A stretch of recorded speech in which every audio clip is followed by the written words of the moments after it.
Bismillahirrahmanirrahim.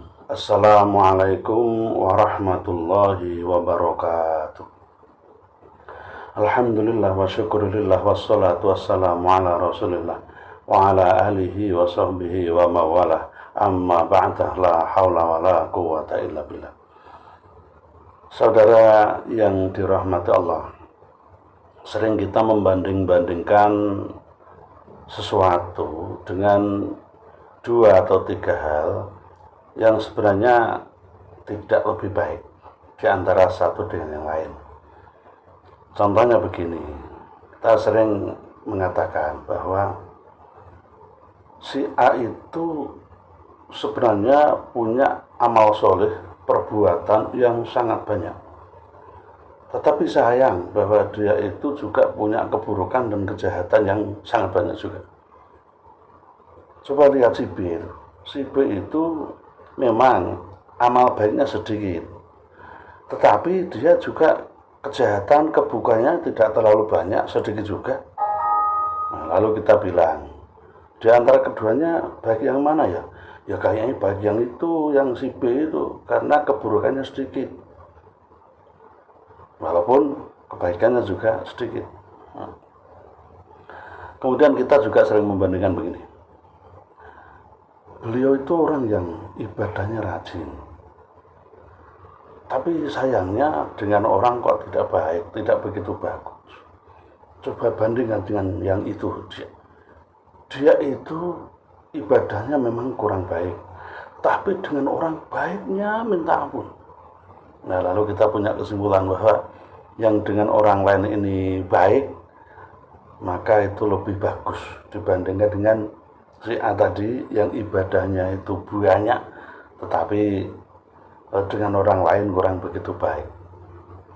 Ini sebenarnya perbandingan yang tidak rasional.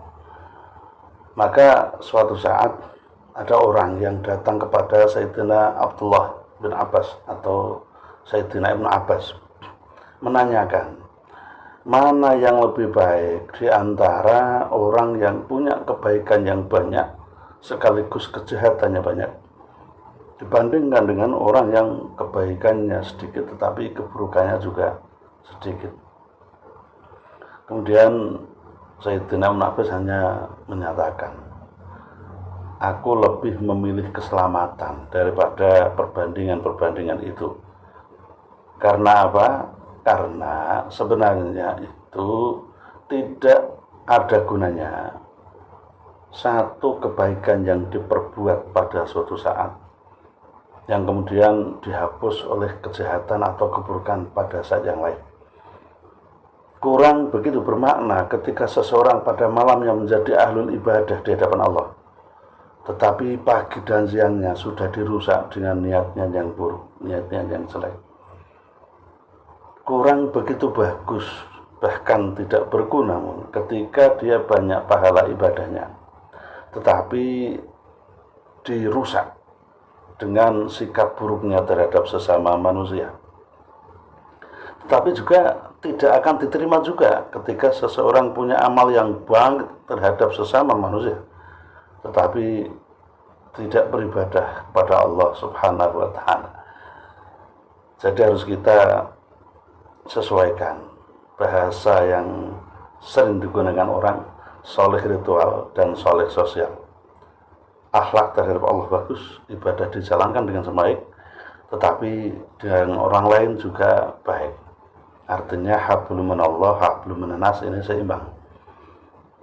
Dan tidak boleh kita itu merasa bahwa ketika kebaikannya sudah dirasa cukup banyak, maka kita bisa berbuat dosa kecil dan sedikit tidak mengapa karena terhapus oleh amal yang baik yang banyak. Ini tidak benar. Sebaliknya kita juga tidak boleh punya anggapan bahwa saya ibadah sedikit-sedikit saja, toh keburukan saya juga cuma sedikit. Ini juga tidak bisa digunakan. Yang baik adalah kita perbanyak amal soleh kebaikan kita kepada Allah dan sesama makhluk. dan pada saat yang sama memperkecil sedikit mungkin perbuatan mungkar, perbuatan dosa dan kemaksiatan. Bahkan kalau perlu hindari 100%. Kalaupun ada dosa-dosa kecil yang tidak kita sengaja, maka kita punya harapan semoga Allah memberikan ampunan kepada kita. Sekali lagi, ibadah yang baik, amal soleh yang banyak, jangan sampai rusak oleh akhlak yang buruk, oleh berperilaku dosa dan kemungkaran yang kita anggap itu hanya sedikit. Justru anggapan kita bahwa dosa kita sedikit, maka itu dosa kita menjadi banyak dan besar, karena itu adalah kesombongan di hadapan Allah. Demikian, walafu minkum, wassalamualaikum warahmatullahi wabarakatuh.